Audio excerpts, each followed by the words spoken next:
One thing that I'm really afraid to admit is the power that furries have across the internet. There used to be like a group of people that everyone just laughed and mocked. I mean, even I did the exact same thing. I think I made a bunch of videos like 5, 6, 7 years ago just mocking furries, which was basically the biggest form of projection imaginable. I mean, a good example is the Moderna COVID vaccine. Partly the reason why that was found was because of a furry.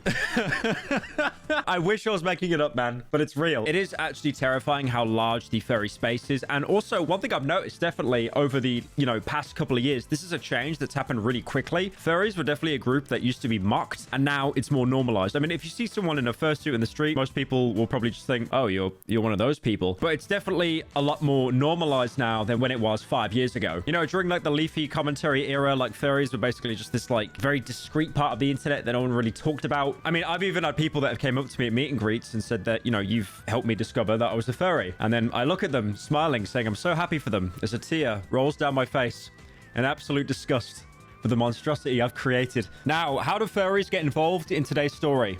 America, because it's always America. Every story I hear that comes from that country amazes me. It's basically a GTA 5 RP lobby. If I can get a higher up down here, you both are probably going to be gone forever. What? And obviously the two biggest players in America at the minute is Joe Biden and Donald Trump. Sleepy Man and Orange Man. Now, one thing I'm really going to try to not do is talk about Joe Biden's recent conference the other day, which was a complete blunder, referring to Trump as Vice President Trump. I wouldn't have picked Vice President Trump to be vice president, so I think she was not qualified to be president. And also, I'm definitely not going to mention the time that he referred to President Zelensky of Ukraine as President Putin. Ladies and gentlemen, President Putin.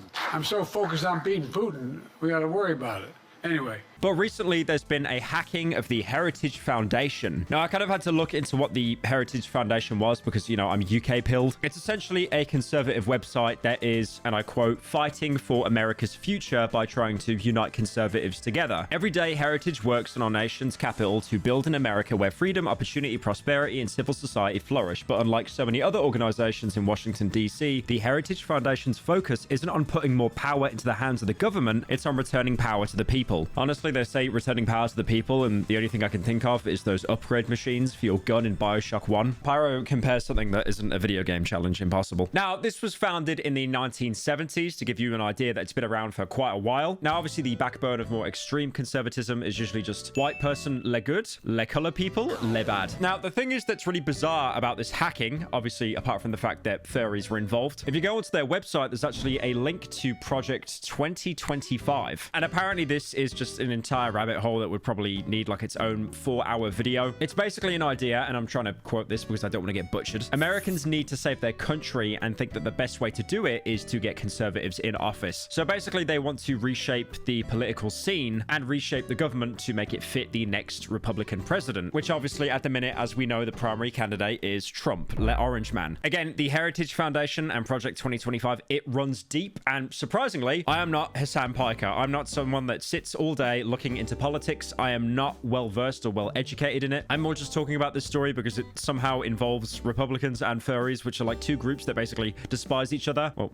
sometimes they don't, but mostly they do. So they want to basically remake the country's laws, and even going as far as to ignore constitutional laws that are already in place. So this is how cooked America is at the minute now, right? You basically have Republicans against furries, a group of people that dress up as animals that were made fun of like 5 to 10 years ago by everyone on the internet, and now they have enough pull to go up against one of the biggest parties in all of America. It's like those videos on TikTok where you see like a furry beating up someone else. So there's a group of furries that have been releasing a bunch of hacks over the past week going by sieged security. And what they did is posted on Telegram. I have basically never used Telegram in my life, but I just know for a fact that it is like every single furry you ever speak to will somehow have a Telegram. And their bio states they are gay furry hackers, :3 lowercase c. So it goes back quite a bit, but they've basically been hacking a bunch of things that are against trans rights and the queer community in general. Now, their targets consist of rather large bodies, like for example, NATO. Apparently, this wasn't even the first time they hacked NATO as well. They said themselves it's their 3rd time. Day 5, we have breached another NATO portal for the 3rd time. We were able to access tens of thousands of documents from NATO headquarters consultation, command and control. Unfortunately, due to technical issues, we weren't able to automate exfiltration of the full set of documents. We could only get a couple hundred documents and user info.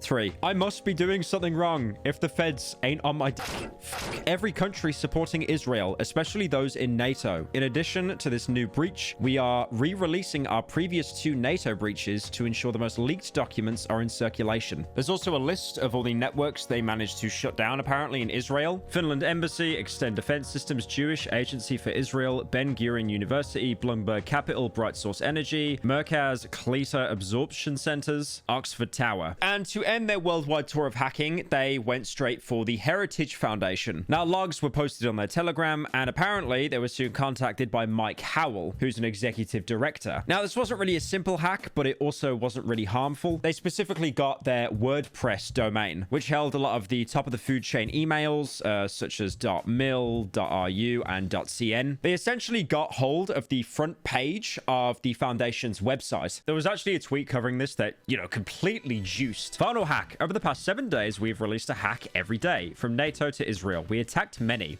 We have one more gift for you all. It's 1 minute till midnight, so I'll start the show. We hacked the Heritage Foundation. :3. Holy moly.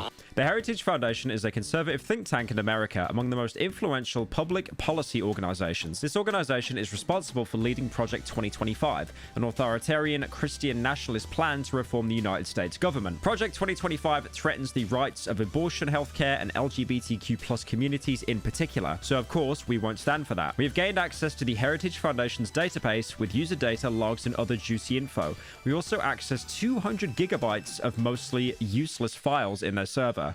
These useless files won't be leaked. Mew Mew, I wonder what would happen if we leaked the passwords, email addresses, and full names of every user, every US government employee, and even the Heritage President, Kevin Roberts. Be gay, do crime. We thank you to Verti for greatly helping with this hack. Dear Heritage Foundation, get in touch with us. We will make fun of you endlessly. Love, gay furry hackers. Thank you everyone who has supported us. We have an important announcement coming soon. Now, the exchange between them was relatively trivial on Mike's end. If you can imagine, he's basically calling them all just a bunch of closeted furries, and he was seeking that legal action be taken place immediately. Not only that, but he also apparently mentioned that if you were thrown in prison, they would likely get sexually assaulted. Mike Howell, would you like to meet virtually or send an emissary to meet in person? Vio, I would like to be left alone without my rights being threatened. Mike Howell, are you aware that you won't be able to wear a furry tiger costume when you're getting in the federal prison I put you in next year? Vio, such unprofessional language from an executive director. Would you mind if I shared this? :3. Mike Howell, please share widely. I hope the word spreads as fast as the STDs do in your degenerate furry community. Okay, that was pretty funny. I like how this is so serious. Hundreds of gigabytes of data has been leaked, and they're just talking shit to each other. Mike Howell, bestiality is a weird sin. It shows you've gone a few clicks too far in trying to satiate your deviant appetite. Vio, what's your opinion on 4? Mike Howell, my advice is you get out of mummy's basement, iron your shirt, go buy a girl a drink, and ask her out instead of Googling new deviancies for you to fixate on. I like how he didn't go into detail about what Vor was at all, just went completely over his head. Vio, BRB, I'm writing a post about you. Would you like me to immediately post your docs publicly or tease it for a little while first? :D. Mike Howell, whatever you prefer. I'm tied up with the FBI issuing a 2702 order on your social media. You aren't that sneaky for your line of work. Screenshot of our Bitcoin wallets transactions. Vio, OMG, you learned how to look up the public history of my Bitcoin address. Good job, pal. I'm proud of you. :D. I really do love in this situation, you had a degenerate furry, and you also had a middle-aged man trying to understand the furry community. I don't know why they always use that excuse as well. It's they always say, oh, get out your mum's basement, bro, sort your life out. But it's most people probably live in their mum's basement, and they're completely content with that. But it seems that they were serious about that being their final hack, because after that, they basically disbanded. And apparently this wasn't because Mike was threatening to get authorities involved, but it was something that they already thought about. Hello, every Nyan. Oh my god, is that a reference to Nyan Cat? The time has come for Siege Sect to disband. Yes, this is a sudden announcement. We plan to disband later today or tomorrow, but given the circumstances, I believe it's best we do so now for our own mental health, the stress of mass publicity, and to avoid the eye of the FBI. I've been considering quitting cybercrime lately, and the other members have agreed it's time to let Siege Sec rest for good. In the past, I've tried quitting cybercrime a few times, and I've always been unable to fully quit. This time, hopefully, I'm able to stay away from it for my own well-being. We may not be a cybercriminal group anymore, but we will always be hackers and always fighting for the rights of others. So it seems they're basically disbanded to protect themselves because, again, it's flying too close to the sun. If you go after big targets, eventually you will get all your stuff leaks. You will be exposed. There's actually a huge correlation between people that do like fraud and people that do hacking online, because usually they get caught because they get too greedy. They go after bigger targets. You know, fraudsters, they try to go after that car or that Rolex watch, and it catches up with them, because if you fly too close to the sun, then the authorities get involved. And honestly, I think it's a really good shout they disbanded, because if they kept going after bigger targets, because that's what hackers do a lot, they tend to go after bigger and bigger and bigger targets, you know, to kind of satiate that appetite. Eventually they will get caught. But yeah, like I said at the beginning of the video, furries are everywhere. They are everywhere. Like, I remember seeing this meme of a plane full of furries, and I remember one of the memes being, if that plane went down, the entire IT service would be crippled. Because it is weird how, like, furries have, so many of them have like a background in IT. I mean, a good example is, like, you know, I'm a YouTuber. I'm incredibly privileged. I'm incredibly wealthy because I got incredibly lucky to have this job. So I thought to myself, surely I could just commission like all the furry art I want. No, I can't, because like other furries apparently have like infinite amounts of money. I don't know where these people get their money from. So what's the moral of today's story? If you're a furry, send me £5 million worth of Ethereum, please. Much appreciated.